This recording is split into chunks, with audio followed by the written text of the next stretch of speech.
John Trump, do solemnly swear. আন্তর্জাতিক আইন, পররাষ্ট্রনীতি, নিজ দলের আইন প্রণেতাদের অসন্তোষ কোনো কিছুই যাকে থামাতে পারেনি তিনি মার্কিন প্রেসিডেন্ট ডোনাল্ড ট্রাম্প।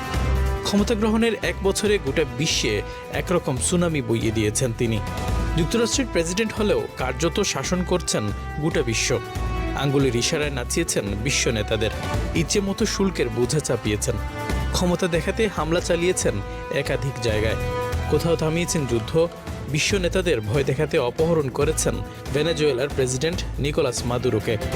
এখন চাইছেন গ্রিনল্যান্ড কিনে নিতে। অর্থাৎ গত এক বছরে আলোচনায় থাকার জন্য এমন কিছু নেই যা করেননি ট্রাম্প। বিশ্বের পরিবর্তন হয়েছে, অর্থনীতির পরিবর্তন হয়েছে, বিভিন্ন দেশের করোনা ভাইরাসের পরে ওয়ার্ল্ড অর্ডার চেঞ্জ হয়েছে।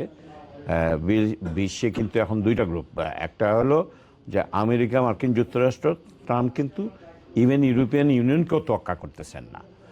প্লাস ওইদিকে চায়না যে নেতৃত্বে যে ব্রিক্স, চায়না, ভারত এবং অন্যান্য বড় বড় অর্থনীতির মাধ্যমে সেটাও আর একটা মাইটি ফোর্স হয়ে উঠেছে। ইউরোপেও তোয়াক্কা করতেছেন না, ব্রিক্সকেও তোয়াক্কা করতেছেন না। দুনিয়ার মধ্যে কিন্তু একটা ব্যালেন্স এটা নষ্ট হয়ে যাচ্ছে। দ্বিতীয় মেয়াদে ক্ষমতায় আসতে ট্রাম্পের নির্বাচনী প্রতিশ্রুতির অন্যতম ছিল মার্কিনীদের নিরাপত্তা ও সম্মান বাড়ানো। এক্ষেত্রে ট্রাম্পের নীতি ছিল আমেরিকা ফার্স্ট। তবে কি যুক্তরাষ্ট্রকে পৃথিবীর অপ্রতিদ্বন্দ্বী তালিকায় রাখতেই ট্রাম্পের এই আগ্রাসী নীতি? ডোনাল্ড ট্রাম্পের আমেরিকা ফার্স্ট যে নীতি, সেই নীতির স্ট্র্যাটেজিক বা কৌশলগত দিক থেকে কিছু দুর্বলতা রয়েছে, কিছু সমস্যার জায়গা রয়েছে। সেটি হচ্ছে যে একটা গ্লোবাল ক্রাইসিস তৈরি হয়েছে। সেটা হচ্ছে যে দীর্ঘদিনের যে মিত্র রয়েছে যুক্তরাষ্ট্রের, তাদের ভেতরে এক ধরনের আস্থাহীনতা তৈরি হয়েছে, এক ধরনের সংকট তৈরি হয়েছে যুক্তরাষ্ট্রকে নিয়ে।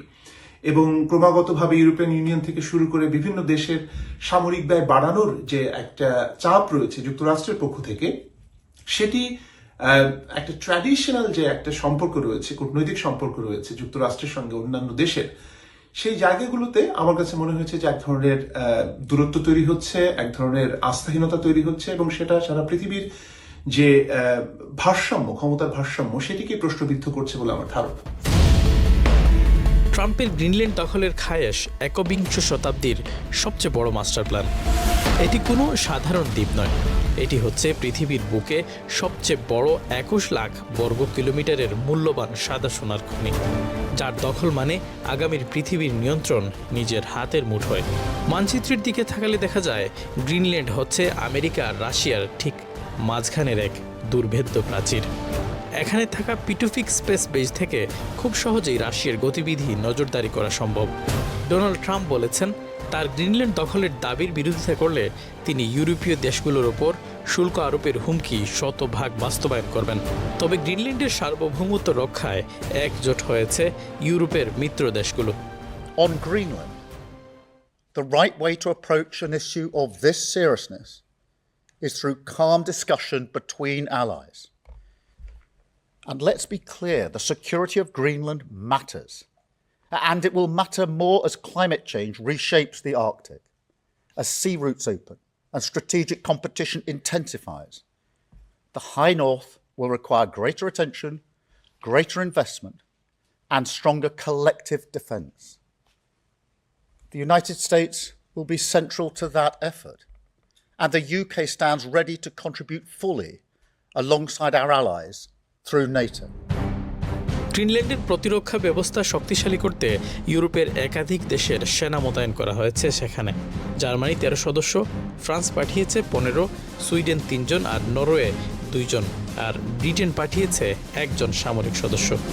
ইউরোপের শক্তিধর দেশ হয়ে গ্রিনল্যান্ড রক্ষায় যুক্তরাজ্যের ভূমিকা নিয়ে প্রশ্ন তুলেছেন অনেকে। তাদের মতে সরকার আরও শক্ত পদক্ষেপ নিতে পারত।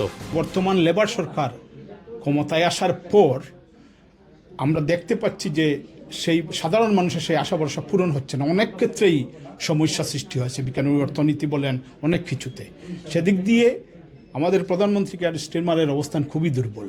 এই দুর্বল অবস্থানের কারণেই আজকে উচ্চকণ্ঠে কিন্তু আমেরিকা বা ট্রাম্পের যে হুমকি, এইগুলোর বিরুদ্ধে উনি বলতে পারতেছেন না। এদিকে পুরো পৃথিবী যখন গ্লোবাল ওয়ার্মিং নিয়ে চিন্তিত, পরাশক্তিগুলো তখন অপেক্ষা করছে কখন গ্রিনল্যান্ডের বরফ সম্পূর্ণরূপে গলে যাবে। বিজ্ঞানীদের ধারণা এই দ্বীপের নিচে এমন পরিমাণ জ্বালানি থাকতে পারে যা আমেরিকার বর্তমান রিজার্ভ থেকেও কয়েক গুণ বেশি। বলা চলে যার হাতে গ্রিনল্যান্ড থাকবে সে বিশ্বের কৃষিকাজ ও খাদ্য নিরাপত্তার উপর পরোক্ষভাবে প্রভাব ফেলতে পারবে। সুতরাং ট্যাক্স কিংবা শুল্ক বৃদ্ধির নীতি দিয়ে বাণিজ্য যুদ্ধ করে হলেও ট্রাম্পের গ্রিনল্যান্ড কিন্তু লাগবেই। ট্রাম্প যে আগ্রাসনী নীতি নিয়েছেন, গ্রিনল্যান্ড দখল করা, ভেনিজুয়েলা দখল করেছেন, কলম্বিয়াকে হুমকি দিচ্ছেন, ইরানকে হুমকি দিচ্ছেন, এইসবের কারণে কিন্তু যুক্তরাজ্য ব্যালেন্সটা ঠিক রাখতে হবে।